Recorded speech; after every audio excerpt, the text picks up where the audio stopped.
everyone, and welcome. I am the Reverend Jennifer Butler. I'm the CEO of Faith and Public Life, and I am here tonight with Dr. Maha Hilal, and so excited to introduce her new book. As we get started, I want to tell you that the month of April for us at Faith and Public Life is being spent focusing on the spiritual quest for a true multiracial, multi-faith democracy in this country. And uh, all these different faith groups are coming together to celebrate this month. And this is part of that series. We'll be having another panel tomorrow at 1 o'clock, and we're going to post that for you in case you haven't seen it yet. But tonight is dedicated to Dr. Maha Hilal, who is an expert on institutionalized Islamophobia and is the co-founder of Justice for Muslims Collective.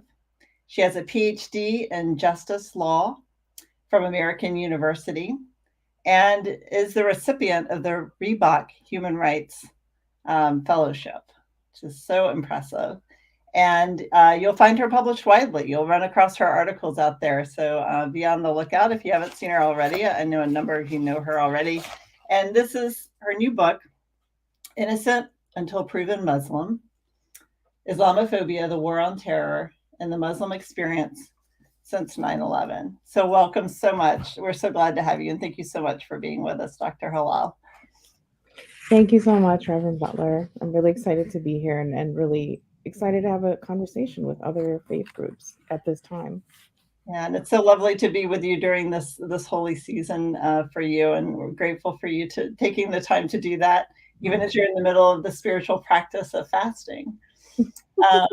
So thank you for being here. I wanted to start. I mean, I know how hard it is to write a book, and you're an organizer as well. So you are a busy woman. You teach, you organize, you do all the things. A book is a labor of love. And I wanted you just to start by telling us, why what was your drive to write this book? What led you to do it? So this book is really a culmination of a lot of experiences I've had, I'd say in the last decade and a half. Um, about 15 years ago, I did an internship at Amnesty International, and I ended up focusing on closing Guantanamo Bay and ending torture. And obviously, one of the most observable facts about Guantanamo post 9/11 is the fact that it has only held Muslim men. And as someone who was sort of in my formative years in terms of developing my political analysis, this was very difficult for me to sort of embrace and internalize, namely the extent to which the United States government had gone and was going to criminalize Muslims post 9/11. Of course, this is not to say that the criminalization of Muslims, started just after 9/11. It, of course, stems back to, bringing enslaved Muslims to the shores of this country. But my own political understanding in this post 9/11 climate and my lived experiences was really, particularly shaped in that moment. And, subsequently, I went on to do a PhD in justice law and society. And again, I focused on Muslim American responses to the war on terror. Now, in the years sort of between that, and in addition to writing my dissertation, what repeatedly became obvious to me is that it seemed to be the case that the targeting of Muslims was being understood as either coincidental or an unintended consequence of the war on terror, as opposed to a very intentional targeting that's not only embedded into the narratives and laws and policies of the war on terror, but was also something that was measurable. It was not just a perspective or a feeling, but something you could empirically measure in terms of how Muslims are being targeted. So to me, it's really important to bring out that very fact. And finally, after 20 years of the war on terror, and we're now going on 21, what has always been important to me, and what I, again, also wanted to impart in this book, is that if we really want to understand, dismantle, and abolish the war on terror, then it is extremely important to understand its rootedness in Islamophobia. Because simply put, you cannot dismantle and abolish the war on terror without simultaneously dismantling and abolishing Islamophobia. Oh my gosh. It's so deep. I think a lot of us who aren't Muslim, don't think sometimes about the war on terror still being so active. We think that it kind of ended. And then this assertion that you make that it is grounded in institutionalized Islamophobia itself is profound. So can you explain so the definition that you use of institutionalized Islamophobia, and then how those of us who are not thinking about this, haven't seen it, can open our eyes to the fact that the war on terror is still continuing in this way, just as intensely as it was post 9/11 and in the Bush era. Well, let me start with the second question first. And one of the reasons why the war on terror has thrived for so long is because it has been normalized. And at this point, right, it's almost impossible to think of a world where the mechanisms and apparatuses of the war on terror could be extracted from even our daily lives. We're used to now going to the airport, right, and taking off our shoes and going through that body scanner, right? And the things now, especially for generations that did not grow up with the visceral reality as close to them as they were post 9/11, have a very different understanding of what's considered normal and what national security policy should look like. So I think it's extremely difficult at this point also to just see like how deeply its tentacles, the war on terror's tentacles, have been so ingrained into the ways, our perspectives, and also our daily lives. And I think, just sort of aside to that is, the idea that I've written about before, not extensively, but what does it mean for a war to actually end? If you look at the definition of a war, right, it's pretty narrowly confined to, this idea of like having troops on the ground. And so if that's the operating definition, an end of a war would be for those troops to not be on the ground. But to me, there's something bigger about what war actually means and the ways that the United States has waged war. Namely, that, there are countries that exist in precarity with the fear that the United States could attack them at any conceivable moment. There are countries, right, that are being subjected to drone warfare by the United States. And that might not be considered war, right, in a technical definition, but it's still war. And to me, war is just this is the knowledge that the violence continues, right? And I always remember, I don't know the exact quote, but there was a young Pakistani boy who testified at a congressional hearing about drone warfare many years ago. I think it was in 2013.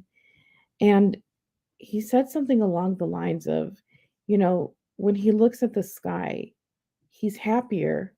He's happy when it's a gray sky because that means that there won't be drone strikes. So imagine how politicized and how political the color of the sky is for people that have lived under the US's violence for far too long. And to me, war would be over when that young boy and when other young children in countries around the world and domestically, right, don't look up at the sky and associate it with drone warfare, whether it's going to be absent or present that day. Now, to the first part about institutionalized Islamophobia, what I really think about with institutionalized Islamophobia is the idea that it is this form of oppression that's deeply embedded into structures of the state. And, there's always this question about the phobia piece, and other definitions will commonly define it as irrational fear. I don't think it's irrational fear. And the reason is because, the government and official narratives go to great lengths, right, to construct very specific images of Muslims that create fear. When you see pictures that have emerged of prisoners at Guantanamo, for example, there's a very intentional creation of this image that the government wants people to fear. And so I look at institutionalized Islamophobia as contrived fear, and contrived fear that's specifically built into the state and society for the pursuit of power and the justification of war and repression. Further, it's specifically about this construction of Islam and Muslims as violent, barbaric, uncivilized, among others, and opposed to normative democratic values, right? Which, as part of the narrative, serves to justify the violence that's directed at this community. Also, Islamophobia serves to justify and really restrict our sense of moral boundaries. So, when we identify with members in our own community, we have certain principles of fairness and justice that we believe apply to them. But when you push people and communities, such as Muslims, outside of those boundaries, then it becomes much more possible, and that is the function of Islamophobia, to condone and sanction violence against them.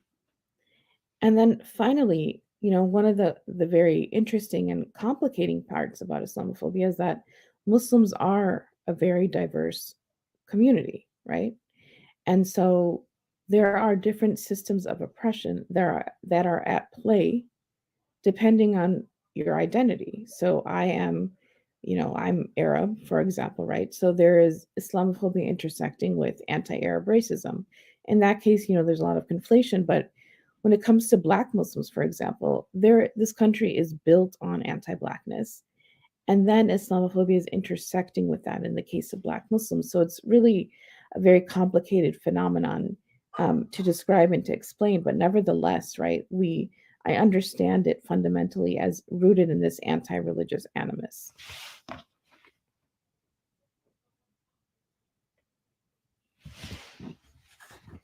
Right. That is extremely complex, and it reminds me of the way other forms of oppression work. That sort of intersectionality. It's multidimensional. The purpose is to control. I think of the image of the boy looking up the sky. Not only glad that it's a great day, so he doesn't have to worry about drones, but also all the days that it's not gray, where he is cowering in fear. Cowering in fear. And that's all about control. Right.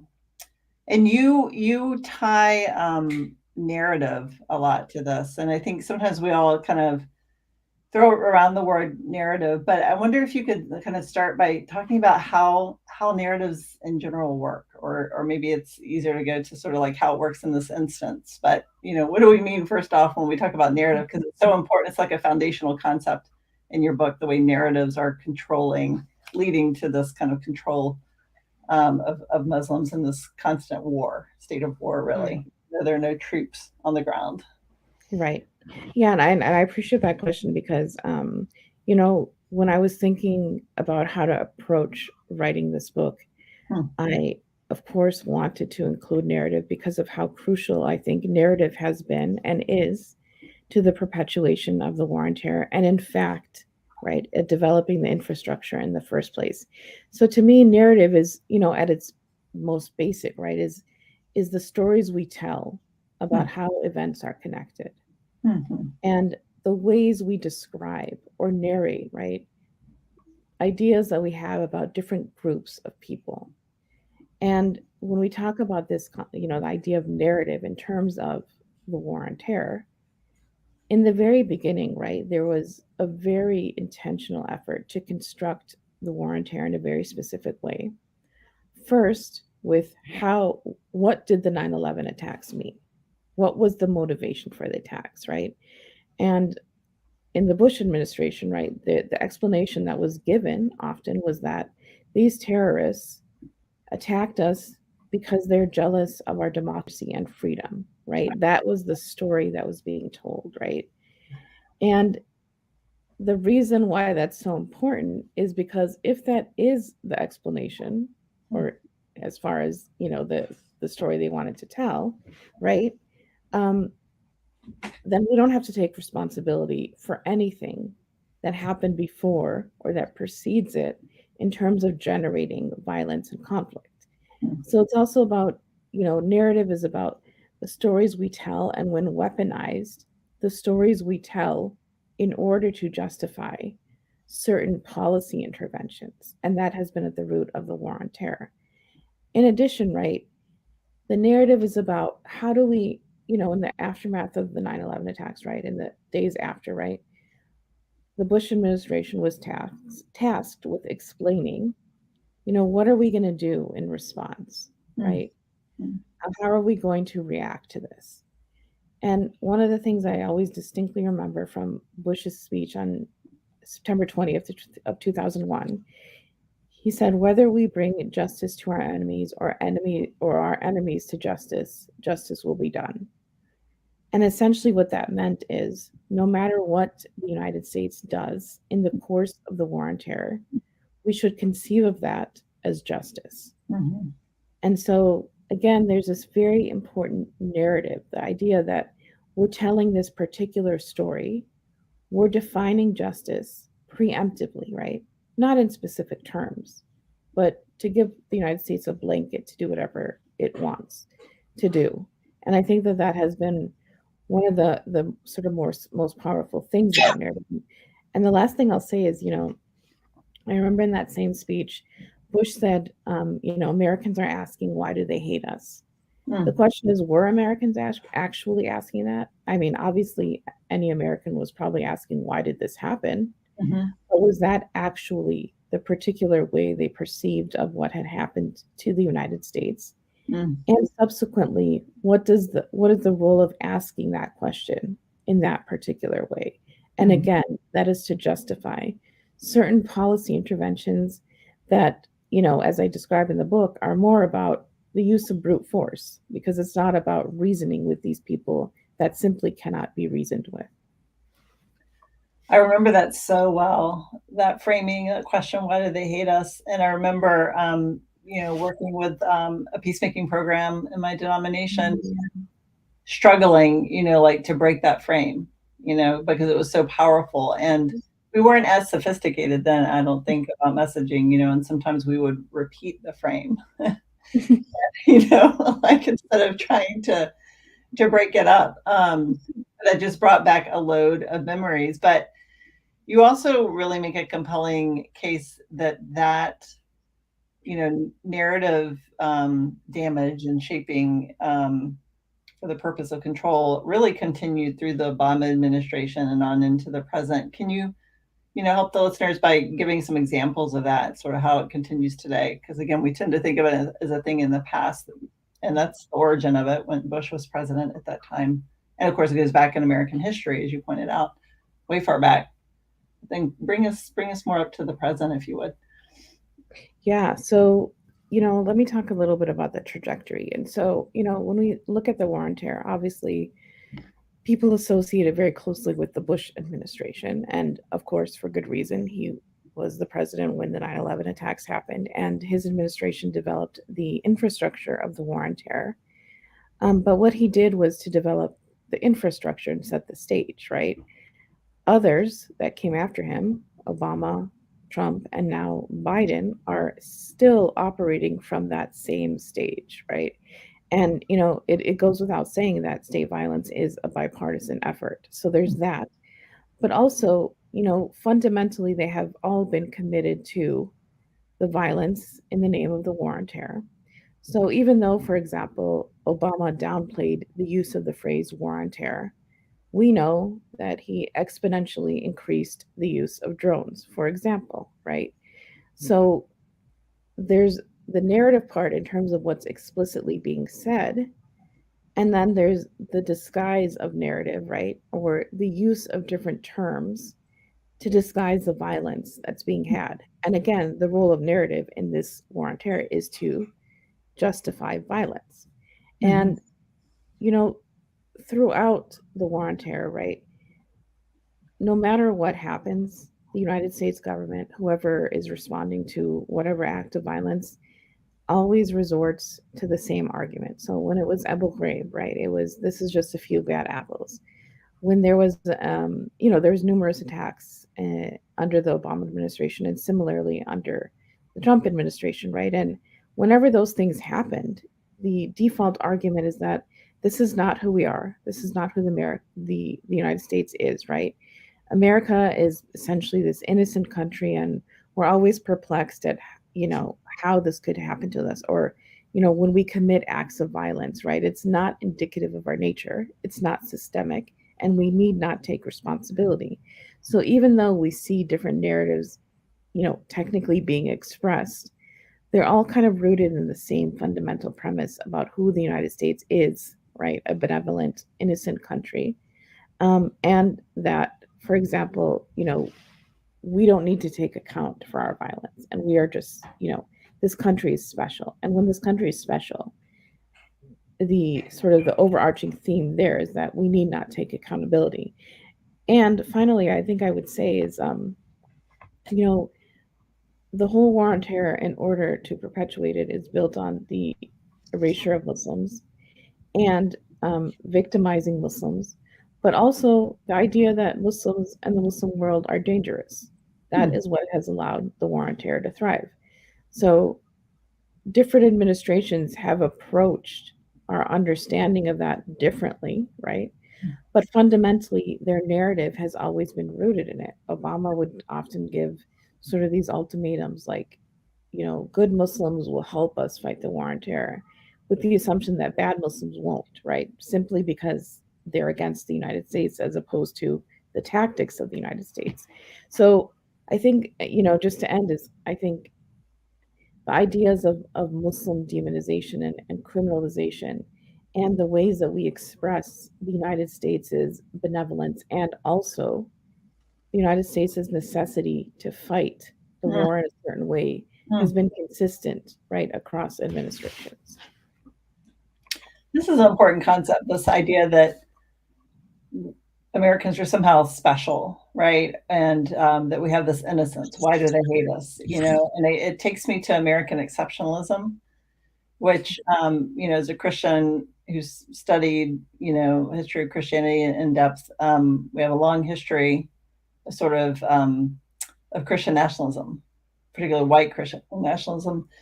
Can you say a bit about how that plays into this American exceptionalism, and then the sort of,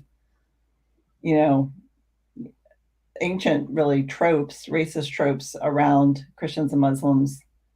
I think this goes back quite a ways. Right. Yeah. So, I mean, this myth of American exceptionalism is a fundamental element of white Christian nationalism. And the origins itself of American exceptionalism are, they're religious, right? They're from the same evangelical tradition that birthed the modern form of white Christian nationalism. And, there's a lot of very religious imagery, right? That America is uniquely virtuous, right? That relies on Christian imagery of this idea of the shining city on a hill. And when we look at, the creation of this country, right? People often talk about it as though it's a country that, is built on religious freedom, but it was only religious freedom for one group of people. And that's what has animated, right, the history of this country, right? Um, Although it's often, denied, right?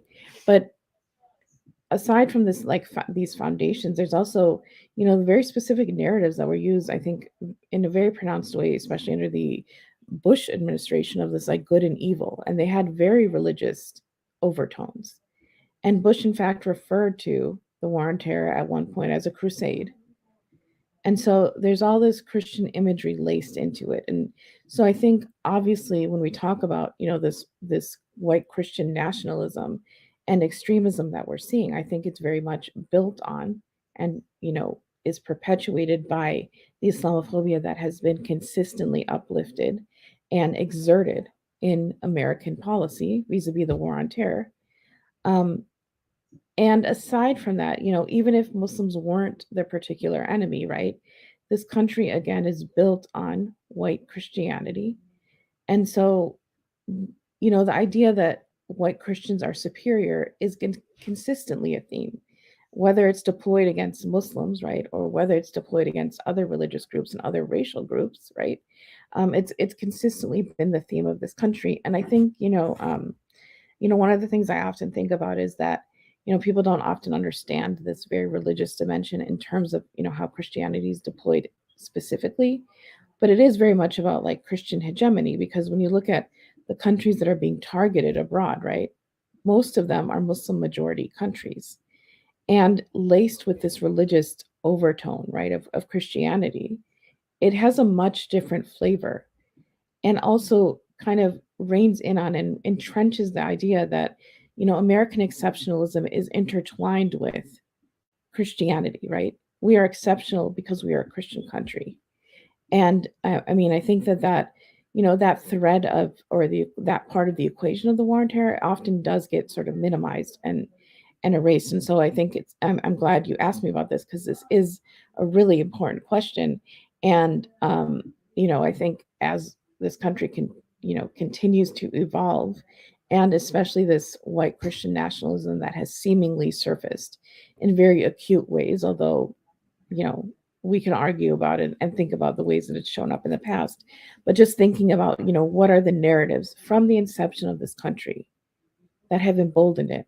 And then the last thing I'll say is, with this like religious freedom part, just because I know you didn't specifically ask me about this, but when the Muslim ban came out and there was a lot of outrage, the common retort was that, this is un-American because this country was built on religious freedom.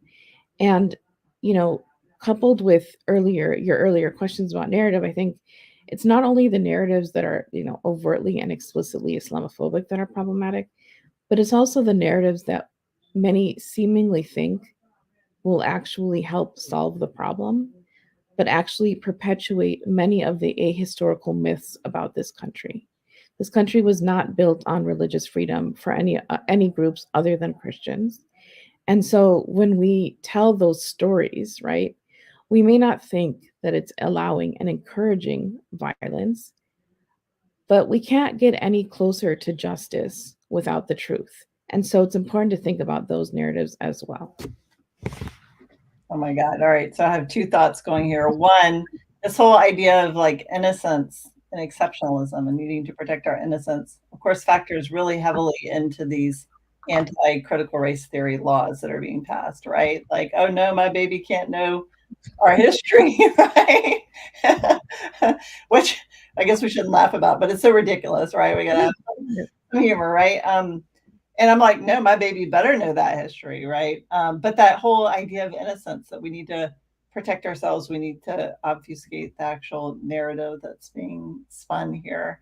And then, I'm wrestling with this thing around religious freedom, right? Because there are some who would argue, well, we need to reclaim what this should be. We should reclaim what this concept is supposed to mean and get people to take the higher ground, right? And claim it as an American sort of concept, and here's where we need to go. So what is the way to disrupt what's happening narrative wise there on religious freedom? So you get asked about that in an interview. How do you tackle it? I won't give you a 30-second soundbite parameter, but you know what I mean. It's really difficult. And that's what they do with these frames that they set. And so how can we be more sophisticated in countering them? I always think about these questions, and I honestly, I know some people don't necessarily make this distinction, but to me, there's a distinction between narrative and messaging. And I think, to me, narrative is, telling the story as it is and the history as it is, right? And messaging is, to me, more about, telling the narrative or relaying the story in a way that makes people perhaps, more primed to accept what you're telling them. And so, some people proceed, right, with the idea of the latter, right? So if we say that this country is a country of religious freedom, opposing the Muslim ban should therefore then seem, normal and something we should do. On the other hand, if you come at it as that, this is not, again, this is the story of the United States, that it is a country that does not value religious freedom and that it has been exclusionary from its inception, that sometimes and somehow that will turn people off. So I think there's a strategic question to that. But my particular view and perspective on this is that, we don't get closer to the truth by denying the facts that we have. And to me, there's a question of short term and long term goals. In the short term, perhaps making our vision of the story more palatable to more people will succeed, right? In encouraging people to take action against a certain policy intervention. But that perpetuates the problem again, right? Because you're repeating the false story of this country. On the other hand, to me, when we tell the truth about what this country has stood for, that is a long-term strategy and it's a long-term goal. And to me, that gets us closer to justice and truth because we need to examine the past in order to get us to justice. We're not going to get to justice by denying the truth. And so again, I understand that there are often short-term and long-term goals, right? And when it comes to people being in prison or people being denied entry to this country, right? There is a real question of how do we get people to mobilize and to react strongly against whatever it is that's happening. But also at the same time, right, over the long term, to fundamentally recalibrate how we see this country and the stories we need to tell in order to get to the place we want to be. It's important to provide a very historical account and representation of what this country has stood for in the past. Would it be possible then, in answering a question about that, to kind of speak about religious freedom in terms of we're on a journey toward religious freedom as a nation? We've never realized it, and here's the history and kind of connect the dots between different, very quickly between different types of religious oppression that occurred throughout our history, so that we see ourselves as interconnected. We persecuted Quakers, we persecuted Baptists. Today we're targeting Muslims, and we need to be a nation that does, honors all human dignity, something like that. That's more sort of acknowledging the nuances and the journey that we're on. What do you think of that kind of approach? Yeah, I mean, I think it's Yes, again, I think it's about, feel free to tell me no. yeah, I think it's also like it reminds me of the conversations around abolition as well, right? Because you could choose to totally neglect to work with the state, right, in getting certain reforms and legislations passed. At the same time, there are people, right, in real time, right, at this moment that are being imprisoned and detained and whatever, right? It's a bit of a balance there. I think yes, we can say that this country, we have the perception that this country was built on religious freedom. It in fact has never been such, but that doesn't mean it can't be.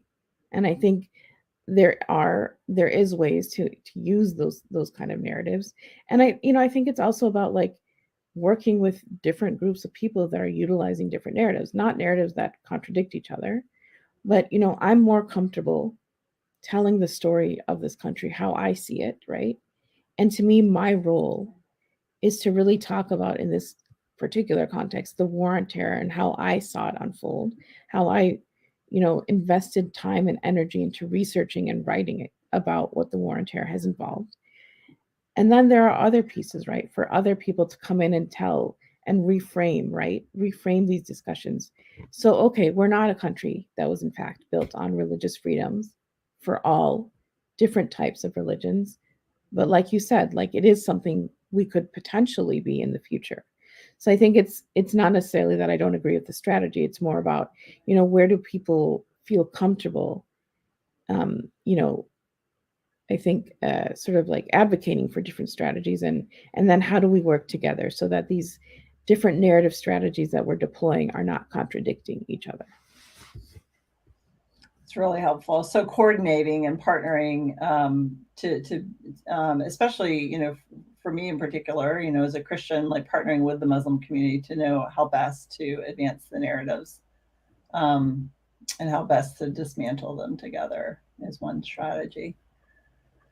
And you run an organization too. Tell us, about the advocacy work that you're doing, as we kind of get into some solutions here and how we work together. Tell us about your work with your Yeah, so I am the executive director of an organization called Muslim Counter Publics Lab. And I think, one thing I'll just briefly dwell on is the idea of a counterpublic. And for those of you who don't know, it's this idea of that many different groups are excluded from sort of the official dominant narrative. And as a result, they develop these parallel discursive spaces to tell their truths, their stories, and their visions of justice. And so the idea here, again, is very much built on narrative.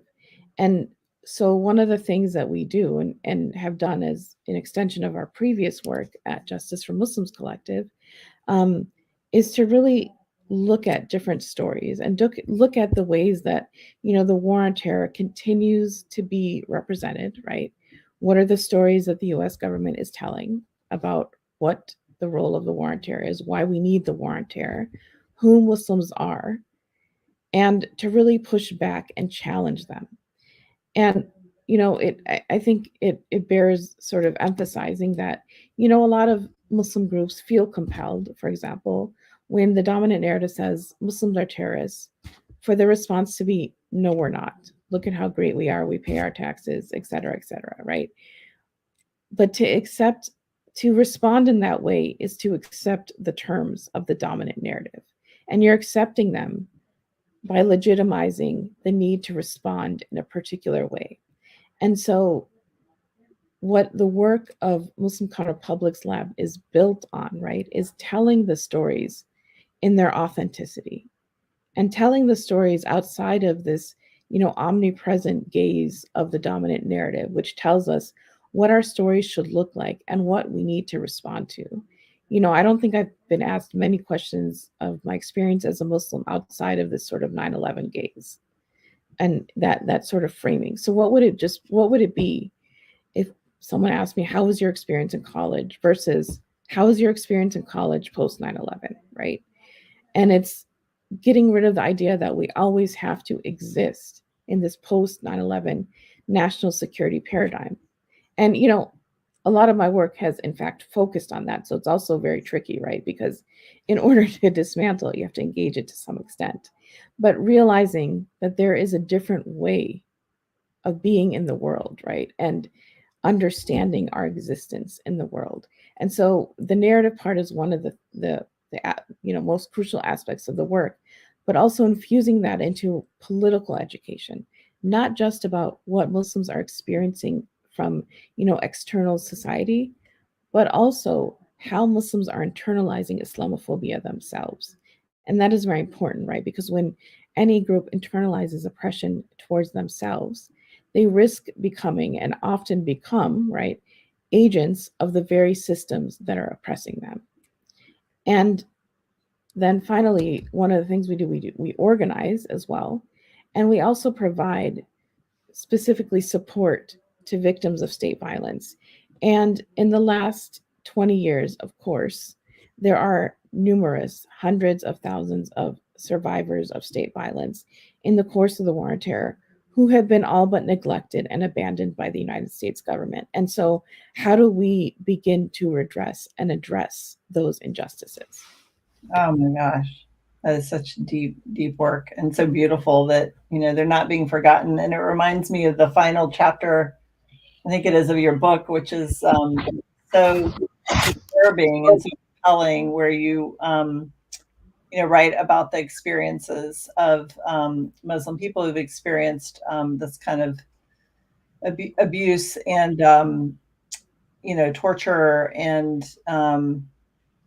it's like I thought of all the times in which people have borne witness. That sort of concept is kind of really a spiritual concept and a human rights concept. And so you're like bearing witness, to their stories, which is different than what you were saying earlier about also like talking about Muslims outside the war on terror and 9/11 context, and yet you clearly felt like it was really important. You even visited Guantanamo Bay and really write about that in detail. So what was so important for you about, kind of showing up in solidarity and bearing witness? And how was that experience for you? It must have been really hard. Yeah, and I mean, some of the comments I'll offer here is that I remember writing this book, and between starting and finishing, it was about 10 months of intense research, writing, and editing. And just having done that in such a short period of time was often very traumatizing. And people would tell me you should take a break. And the thing about taking a break is that whenever I did, all of the information would come back to me in a very visceral way that would almost disable me and overwhelm me with sadness. And so, you know, it often felt safer for me to just be sort of like operating really quickly and just like not giving myself a chance to deeply process the information. At the same time, right, you know, it was my desire to bring out the truth and justice for survivors of state violence, many of whom I've come to know personally. And so that was really important to me. And, being that Guantanamo, learning about it really was, integral to shaping my political analyses around the war on terror. It was very important for me to go with this delegation with Witness Against Torture to Guantanamo. And, one of the things I often think about and thought about, in the Muslim ban, for example, when Trump signed the executive order, there was so much pushback against the Muslim ban, which was so incredible to see and so powerful. At the same time, there have been numerous injustices, right, visited upon Muslim communities. And what has often explained the difference in response and reaction is how each of these groups that have been, distinctly targeted have been constructed. So when it came to the Muslim ban, right, there was a very intentional effort to construct those targeted as innocent. And of course they were, that's not the question here.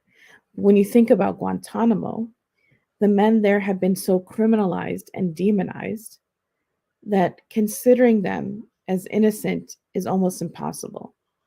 And even when it comes to the Muslim community, it has felt unsafe to advocate on the cases of the men who've been detained. So for me, it was important to go because as a Muslim, I felt very strongly about advocating for those Muslims who have been so demonized. And, I think the other part of the equation is that, we have been primed to accept that people who end up in detention, for example, are there because they did something wrong, as opposed to the state is just viciously targeting them. And when it comes to Guantanamo, I often would think about, what separates me from having ended up in that predicament. I mean, there are technical things perhaps like citizenship. But I mean, if the government is intent on targeting Muslims, who's to say what Muslim won't end up being targeted in any particular way? And when you distance yourself and run away from that, right, you're buying into the idea that these people really did something wrong that warrants the injustice that they're being inflicted with. And so to me, it's just been really important to, work directly and center those people, right, who have borne the brunt of the war on terror in the most extreme and egregious ways, right? And the last thing I'll say is, and I'm sorry, this is a long-winded answer, but my view on the war on terror has always been shaped by this understanding of a very particular trajectory, right? And we know the war on terror has not impacted all Muslims in the same way, right? Whether, it's Muslims who have, for example, American citizenship. So to me, what's really been important is highlighting the range of experiences, including violence that different Muslims have experienced, right? And really thinking about, who do we need to center the most? And of course, it goes without saying, right? When you center the most directly impacted communities and people, when you gain liberation for them, or when they gain liberation, right, for themselves, you are inevitably freeing everyone else. So that's why, to me, it's always has been very important to advocate for prisoners at Guantanamo and others who have experienced similarly vicious state violence. I love that concept of collective liberation that you write about, so beautifully. And it gets me to like, what are the spiritual strategies that we use to cope with these disturbing realities that we find ourselves in and to extricate ourselves from them. And I wonder if you can say a little bit about your sort of spiritual practices, and it seems like one of them clearly is solidarity. Sorry, we're getting a little interference, but you can hear me. But solidarity, is one, and I wonder what else you turn to in your work or see your community members turn to.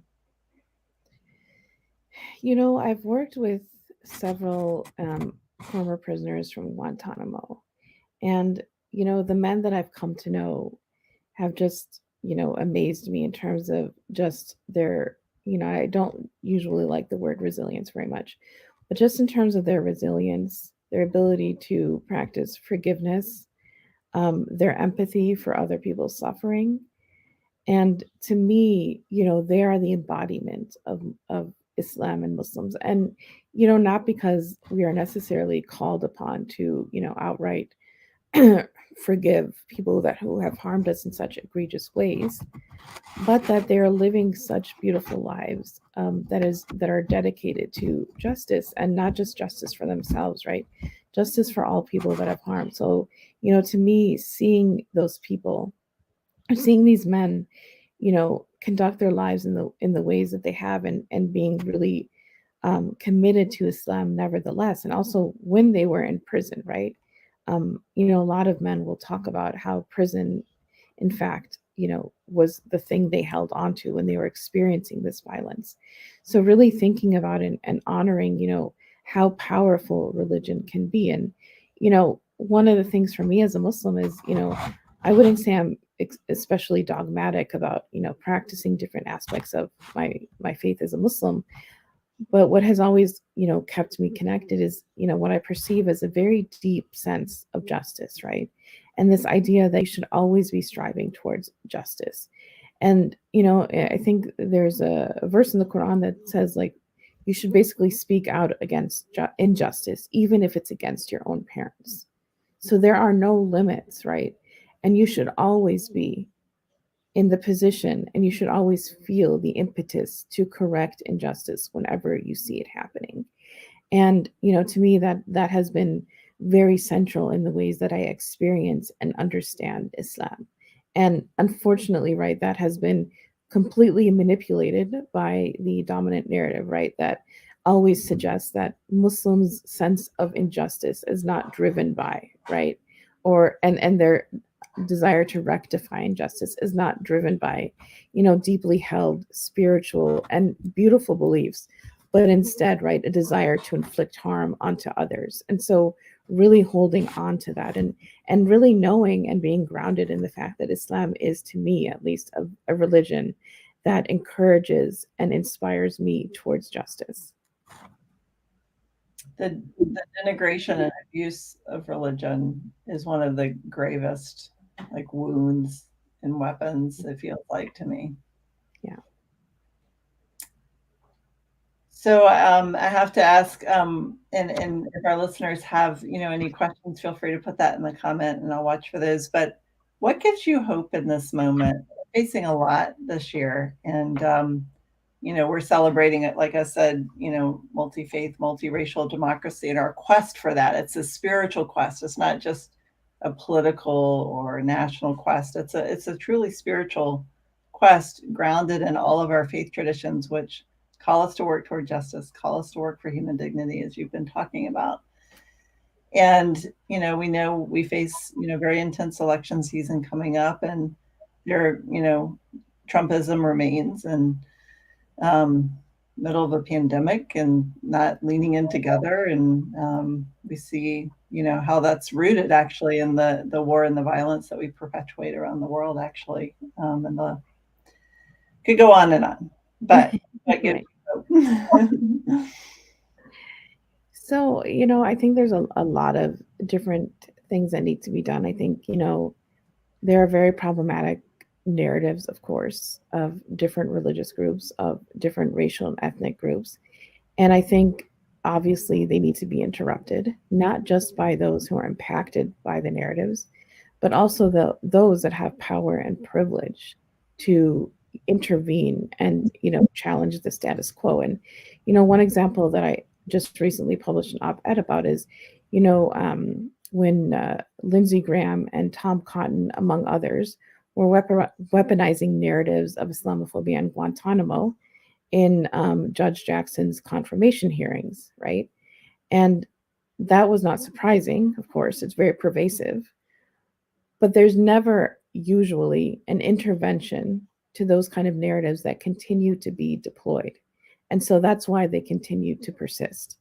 And so there are, in that case, right, how many members of Congress were there that could have intervened, that could have stopped it, right? That could have challenged it. And none of them did. And none of them have typically in the past either.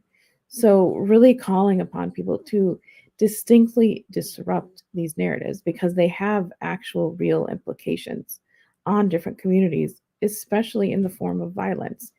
And so I think there's a role that other religious groups can play, especially, Christian groups, right? Because this country is so deeply intertwined with Christianity. And another thing I think is, it's often the case in, interfaith sort of relationships and collaborations, right? That the emphasis is on learning about one another's faith, which is important for sure. But also it's important to not, reduce conflict to just the lack of information or ignorance about each other's religious, religious practices and beliefs. Because, you could go to the Bible Belt and teach people, for 3 years about Islam. And I assume almost positively that it would not change much in terms of the bias, prejudice, bigotry that would be directed at Muslims among other groups. So I think with interfaith sort of work, because right now you and I are engaging, right? And I respect you very much because I know that that's not what faith in public life is about, but really getting to at least understanding, right? Like when we talk about different conflicts around the world, again, not reducing it to just misinformation or ignorance or the lack of knowledge about each other as a driving force of conflict. It is interesting how often and disturbing how often we go to like, oh, we just, it's all about people just not knowing. It's almost like, again, back to that innocence and that Right. exceptionalism that if only Right. they knew. And I don't know, maybe it's a way too for some of being like, well, there's something we can do, we can educate.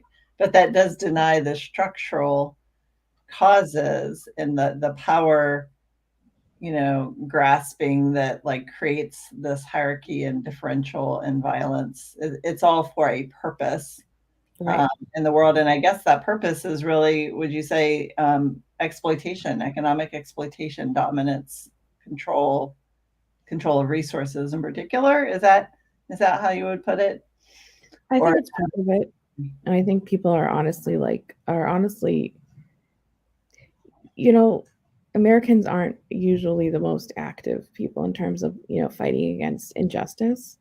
And so I think it's a way for people to feel safe and feel that they're contributing in a small way, yeah, even though, although perhaps like addressing, for example, Islamophobia interpersonally might alleviate some violence on the local level, right? You're still not getting to the root. And when you're not getting to the root, the violence is going to continue to perpetuate. And so the interpersonal violence that you're experiencing on the ground is going to continue to manifest because it's modeling the dominant problem of Islamophobia that won't go away until you tackle it. it's really well put. Is there anything that you would like me to have asked that I haven't asked, or anything that you want to speak to before we wrap up tonight? No, I would obviously encourage people to read my book. I really did try to include, thank you, include a very holistic and in-depth perspective and examination of the war on terror over 20 years and its impact on Muslims. And, I think that there are so many more conversations that need to be had, whether it's in religious spaces or non-religious spaces, in order to really dismantle and abolish the war on terror. And, it's not just about the targeting and impact of Muslims, although that was my focus in the book, but it's also looking at how the strategies of the war on terror have been deployed against other communities. And so when we talk about abolishing and dismantling the war on terror, it's about not just ending the targeting of Muslims, at least in some capacity, but also disabling the state's ability to criminalize and demonize and target other communities as well. Yeah, yeah, and that really has a direct connection, doesn't it? Even as literal as like the equipment and the military supplies that come back to the United States to police Black and Brown communities, other communities as well. So, and the cycle of violence, the joining of militia groups by some, you know, who are returning from armed conflict, not all certainly, but some. Um, the violence comes back, you know, back around, doesn't it? Yeah. And we're all interconnected. What impacts one of us impacts all of us. And that's not just a spiritual principle, it's a statement of reality that our holy texts always point out to us, but we refuse to accept and embrace as a gift. Can I just say one thing? Just because I've heard a lot that this idea that the war on terror came home. And so I think that that's an important point, because the war on terror never left home. It started at home and in conjunction with what was happening abroad. And I think to understand the war on terror and the story of Islamophobia in the war on terror is to understand that very fact and to operate with that fact. That is so helpful. Yeah, it started at home. It didn't come home. It started at home. And it's a what, a cycle of violence, or so important. And that's kind of where we began our conversation. So thank you for bringing us back there. Well, Dr. Hilal, this has been so incredible. And I urge folks to get this book, Innocent Until Proven Muslim. Very important read as we're all figuring out how to dismantle the forces of oppression so that we can build a multi-faith and multiracial democracy and work on that together. So grateful for you and for your work, and I look forward to continuing partnership. Thank you so much. And it was amazing to be in conversation with you. And I also look forward and am excited to collaborating in the future. Fantastic. Thanks so much. It's been a real honor. Thank you.